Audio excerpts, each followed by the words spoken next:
Hello, नमस्कार, आदाब, सत श्री अकाल और अस्सलाम वालेकुम। मैं हूं मोहम्मद अहमद काज़मी, लेकर आया हूं आपका पसंदीदा कार्यक्रम नज़र दुनिया पर।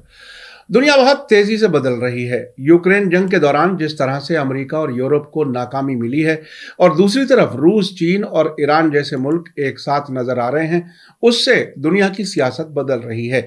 साथ ही चीन का मिडिल ईस्ट और दुनिया के दूसरे हिस्सों में असर बढ़ रहा है। इस सबके बीच अमेरिका और इजराइल ने महसा अमीनी की मौत के बाद ईरान में हुकूमत बदलने की नाकाम कोशिश की। अब अमेरिका यूरोपीय मुल्कों और ईरान के बीच दुश्मनी बढ़ाने की कोशिश कर रहा है। यूरोपीय मुल्क पहले ही यूक्रेन जंग के नतीजे में गैस और पेट्रोल की बढ़ती कीमतों से परेशान हैं। अब उन्हें एक और मुसीबत में फंसाने की तैयारी है। अब अमेरिका यूरोपीय यूनियन के जरिए ईरान की Islamic revolutionary guard core IRGC को फॉरेन टेररिस्ट ऑर्गेनाइजेशन के तौर पर ब्लैक लिस्ट कराना चाहता है। कहा जा रहा है कि अगर यूरोप ने ऐसा किया तो वो अमेरिका के कहने पर अपने ही पैरों में कुल्हाड़ी मारने जैसा होगा। इस एपिसोड में हम आपको बताएंगे कि अमेरिका अपनी ईरान की दुश्मनी की वजह से यूरोपीय मुल्कों को क्यों फंसा रहा है। इस पर ईरान के फॉरेन मिनिस्टर और होम मिनिस्टर की तरफ से सख्त रिएक्शन आया है। एपिसोड काफी अहम है, आखिर तक जरूर देखें। अगर आपने अभी तक media star world YouTube channel subscribe नहीं किया है तो सब्सक्राइब कर लें और घंटी दबाना ना भूलें। और अगर हमें फेसबुक पर देख रहे हैं तो पेज को लाइक करें ताकि हर नई वीडियो की खबर आपको सही वक्त पर मिल सके। ईरान के फॉरेन मिनिस्टर हुसैन अमीर अब्दुल्लाहियान ने यूरोपीय पार्लियामेंट के जरिए यूरोपीय यूनियन के मेंबर मुल्कों को IRGC को फॉरेन टेररिस्ट ऑर्गेनाइजेशन के तौर पर ब्लैकलिस्ट करने की तजवीज देने की सख्त मजम्मत की है। उनका कहना है कि यूरोप खुद को पैर में गोली मार रहा है। प्रेस टीवी के मुताबिक अब्दुल्लाहियान ने यूरोपीय यूनियन के फॉरेन पॉलिसी सरबराह जोसेफ बोरेल के साथ आज सुबह फोन पर बात करते हुए यूरोपीय पार्लियामेंट के जज्बाती, गैर मुनासिब, गलत और नॉन प्रैक्टिकल फैसले की सख्त नुक्ताचीनी की है जो सियासी रीजनिंग और कल्चर के पूरी तरह से खिलाफ है। अब्दुल्लाहियान ने जवाबी कार्रवाई की बात करते हुए कहा कि डिप्लोमेसी की दुनिया में आपसी सिक्योरिटी की इज्जत करना और खतरों और दुश्मनी वाली जबान इस्तेमाल करने के बजाय आपसी भरोसा बढ़ाना जरूरी है। ईरान ने बार बार ये ऐलान किया है कि IRGC एक सरकारी फोर्स है जिसका ईरान और इलाके की सिक्योरिटी यकीनी बनाने में, खास तौर से टेररिज्म के खिलाफ लड़ाई में अहम रोल रहा है और आगे भी रहेगा। अब्दुल्लाहियान ने इस बात पर जोर दिया है कि ईरान की पार्लियामेंट यूरोपीय प्लान का कानूनी और मजबूत जवाब देगी। उन्होंने साथ ही यूरोपीय पार्लियामेंट से अपने जज्बाती फैसले के नेगेटिव नतीजों के बारे में सोचने को कहा है और मशवरा दिया है कि इसके बजाय डिप्लोमेसी, कंस्ट्रक्टिव बातचीत और मुनासिब रास्ते की तरफ चलना चाहिए। आपको बता दूं कि कल वेडनेसडे को फ्रांस के शहर स्ट्रासबर्ग में यूरोपीय पार्लियामेंट ने सालाना फॉरेन पॉलिसी रिपोर्ट में की गई तब्दीली को सपोर्ट किया, जिसमें यूरोपीय यूनियन और उसके मेंबर मुल्कों को IRGC को टेररिस्ट लिस्ट में शामिल करने के लिए कहा गया है। इस अमेंडमेंट पर कुल 638 मेंबर्स में से 598 ने सपोर्ट में और 9 मेंबर्स ने इसके खिलाफ वोट किया, जबकि 31 मेंबर्स ने वोटिंग में हिस्सा नहीं लिया।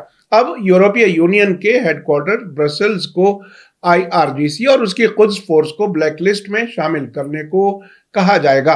इसके जरिए IRGC या इससे मुताल्लिक लोगों के जरिए चलाए जा रहे कारोबार को निशाना बनाया जाएगा। ईरान के फॉरेन मिनिस्टर हुसैन अमीर अब्दुल्लाहियान के साथ बात करते हुए यूरोपीय यूनियन के फॉरेन पॉलिसी सरबराह जोसेफ बोरेल ने कहा कि वो जानते हैं कि यूरोपीय पार्लियामेंट के अमेंडमेंट में जज्बात और फिक्रमंदियां शामिल हैं, लेकिन फैसला लेने में वो पूरी तरह से आज़ाद है। साथ ही उन्होंने कहा कि हालांकि फैसले पर अमल करना जरूरी नहीं है, यूरोपियन पार्लियामेंट का हालिया कदम सिर्फ यूरोप की चिंताओं को जाहिर करता है। जोसेफ बोरेल ने 2015 के ईरान न्यूक्लियर समझौते को बहाल करने के लिए चल रही डिप्लोमेटिक कोशिशों की तारीफ की और दोनों फरीकों को एक फाइनल समझौते तक पहुंचने में अपनी तरफ से मदद देने के लिए कोशिशें जारी रखने का यकीन दिलाया। एक और रिपोर्ट के मुताबिक ईरान के होम मिनिस्टर अहमद वाहिदी ने कहा है कि पूरे इलाके पर IRGC का कर्ज है और टेररिज्म के खिलाफ IRGC मजबूती के साथ आगे बढ़ता रहेगा। प्रेस टीवी के मुताबिक अहमद वाहिदी ने IRGC को एक फॉरेन टेररिस्ट ऑर्गेनाइजेशन के तौर पर बाकायदा तौर पर ब्लैक लिस्ट करने की कोशिशों के लिए कुछ यूरोपीय लोगों की मजम्मत की है। उन्होंने साथ ही कहा कि ये कदम साफ तौर से इसकी पहल करने वालों की ज़हनी और सियासी कमजोरी जाहिर करता है। कल तेहरान में कैबिनेट मीटिंग के बाद वहीदी ने मीडिया से कहा कि इस प्लान के बारे में फिक्र की कोई गुंजाइश नहीं है और ईरान की IRGC अपने रास्ते पर मजबूती से आगे बढ़ेगी। उन्होंने जोर देकर कहा कि कई वेस्टर्न हुकूमतों के जरिए IRGC को टेररिस्ट ऑर्गेनाइजेशन के तौर पर ब्लैकलिस्ट करने का फैसला इंटरनेशनल कानून की खिलाफ वर्जी है और इसके लिए पहल करने वालों की ज़हनी, मॉरल और सियासी कमजोरी साबित होती है। उन्होंने कहा कि वेस्ट एशिया के मुल्कों में सभी रहने वाले खुद को IRGC और मरहूम जनरल कासिम सुलेमानी की कोशिशों के कर्ज में दबा मानते हैं।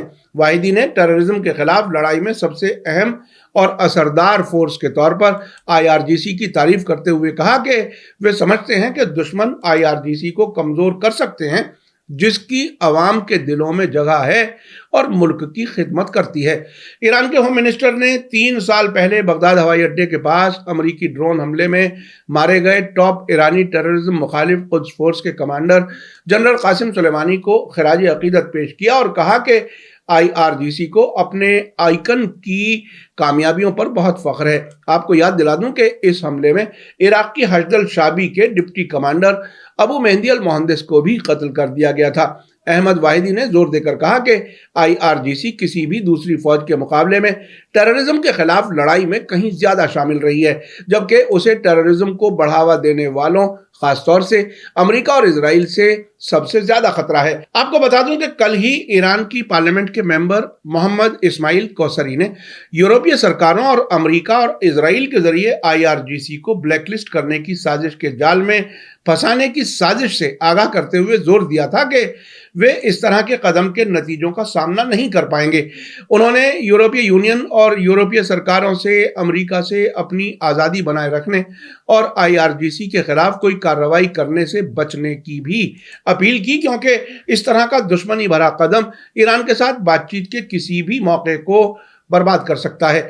IRGC की कुद्स फोर्स के सरबराह जनरल कासिम सुलेमानी ने सीरिया और इराक में दाइश टेररिस्ट को खत्म करने में बड़ा अहम रोल अदा किया था और फिलिस्तीनी रेजिस्टेंस ग्रुप्स को इजराइल के खिलाफ मजबूत किया था।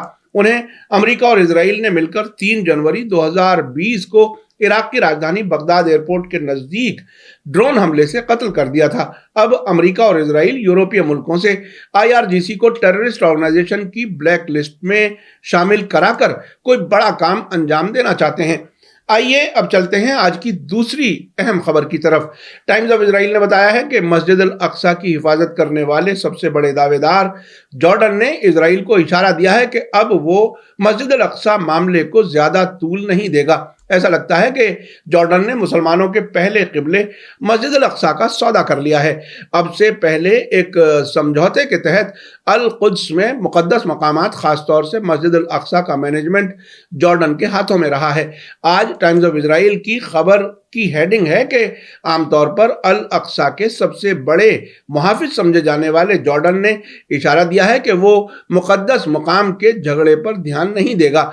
इजराइल का कहना है कि परसों मस्जिद अल अक्सा जाने से जॉर्डन के एम्बेसडर को रोके जाने में पुलिस से हाथापाई होने के बावजूद जॉर्डन बड़े टकराव से बच रहा है, लेकिन एहतियात करते हुए किंग अब्दुल्ला इस सिलसिले में काफी वक्त से जवाब देने से बच रहे हैं। इजराइल के एक अफसर ने कल टाइम्स ऑफ इजराइल को बताया कि टेम्पल माउंट का दौरा करने के दौरान जॉर्डन के एम्बेसडर गस्सान मजाली को पुलिस के जरिए रोके जाने के बाद जॉर्डन डिप्लोमेटिक तनाव को कम करने के लिए कोशिश कर रहा है। इस इजरायली अफसर ने कहा है कि जॉर्डन की फॉरेन मिनिस्ट्री के जरिए ट्यूसडे को इजराइल के एम्बेसडर ईटन सुरकिस को सौंपे गए एक खत का जायजा लिया गया, जिसमें वाकये को भूलकर आगे बढ़ने की ख्वाहिश जाहिर की गई है। जॉर्डन ने प्रोटेस्ट किया है कि एम्बेसडर गस्सान मजाली को दाखिल होने से मना कर दिया गया जब उन्होंने मुकद्दस मकाम पर जाने की कोशिश की। मजाली को पुलिस ने एंट्री गेट पर ही रोक दिया, जिस पर एम्बेसडर वहां से वापस हो गए, जिसकी वजह से अम्मान को रिएक्शन देना पड़ा। एक और इशारे में जॉर्डन इस झगड़े को पीछे छोड़ने के लिए तैयार है। एम्बेसडर मजाली कुछ घंटों बाद फिर वहां लौटे और अल अक्सा मस्जिद में इबादत करने समेत टेम्पल माउंट का दौरा भी किया। अम्मान में मौजूद जर्नलिस्ट ओसामा अल शरीफ का कहना है कि जॉर्डन ने सबसे डिप्लोमेटिक तरीके से अपना गुस्सा जाहिर किया है, लेकिन एक एहसास है कि یہ بھی نہیں چاہتا کہ حالات ہاتھ سے نکل جائیں۔ ٹائمز آف اسرائیل کے مطابق اس واقعے کو کم اہمیت دینے کا جارڈن کا فیصلہ کئی وجہوں سے اہم ہے۔ اسرائیل کی پولیس نے اس واقعے کو ایک معمولی غلط فہمی کے طور پر پیش کرتے ہوئے دعویٰ کیا ہے کہ ایک پولیس والے نے ایمبیسیڈر کو فوراً نہیں پہچانا، جس سے بہت چھوٹی دیری ہوئی، جبکہ رپورٹ کے مطابق اس پولیس والے نے اپنے کمانڈر سے مشورہ کیا تھا۔ پولیس کے بیان میں کہا گیا ہے کہ اگر وہ کچھ اور سیکنڈ انتظار کرتے تو وہ اندر جا سکتے تھے۔ آپ کو بتا دوں کہ مارچ 2021 میں اسرائیل نے جارڈن کے کراؤن پرنس حسین بن عبداللہ کو بھی مسجد الاقصی جانے سے سیکیورٹی کی وجہ بتا کر روک دیا تھا۔ اس کے بعد انہیں اپنا دورہ کینسل کرنا پڑا۔ اس واقعے کے بعد جارڈن نے Israeli prime minister Benjamin Netanyahu کے UAE کے دورے کے لیے جہاز کو اپنے آسمان سے گزرنے کی اجازت نہیں دی اور نیتن یاہو کو دورہ کینسل کرنا پڑا۔ آپ نے دیکھا کہ ایک طرف ایران کی بڑھتی طاقت کو روکنے کے لیے امریکہ اپنے دوست ملکوں کو بھی استعمال کر رہا ہے، ادھر اسرائیل کے دباؤ میں بلکہ اپنی حکومت بچانے کے لیے جارڈن کے بادشاہ بھی مسجد الاقصی سے اپنا ہاتھ اٹھا رہے ہیں، لیکن ایران کی مدد سے حزب اللہ اور حماس کے ذریعے اسرائیل گھرا ہوا ہے۔ سیریا کے ساتھ بھی ایران کھڑا ہے۔ عراق اور سیریا میں امریکی فوجیوں پر حملوں کے پیچھے بھی ریزسٹنس گروپس کافی سرگرم ہیں، ان کے بھی ایران سے تعلق بتائے جاتے ہیں۔ یمن کے ہوتھی اب تک سعودی عرب اور یونائٹڈ عرب ایمریٹس میں کامیاب حملے کر چکے ہیں۔ اب بڑا سوال یہ ہے کہ کیا امریکہ، اسرائیل اور علاقے میں ان کے غلام عرب ملک ایران اور ریزسٹنس گروپس کی طاقت کا مقابلہ کر پائیں گے؟ میڈیا اسٹار ورلڈ لگاتار نظر بنائے ہوئے ہے۔ اسی کے ساتھ مجھے دیجیے اجازت۔ آج کا ایپیسوڈ کیسا لگا کمنٹس میں ضرور لکھیں۔ تھینک یو، دھنیہ واد، شکریہ۔ جے بھارت، جے ہند۔ میڈیا اسٹار ورلڈ کے اور ویڈیو دیکھنے کے لیے ہمارے چینل کو سبسکرائب کریں اور سیدھے نوٹیفیکیشن پانے کے لیے بیل آئیکن دبائیں۔ اور اگر ہماری خبر سچی اور اچھی لگے تو اپنے واٹس ایپ، انسٹاگرام، فیس بک اور ٹویٹر اکاؤنٹ پر ضرور شیئر کریں۔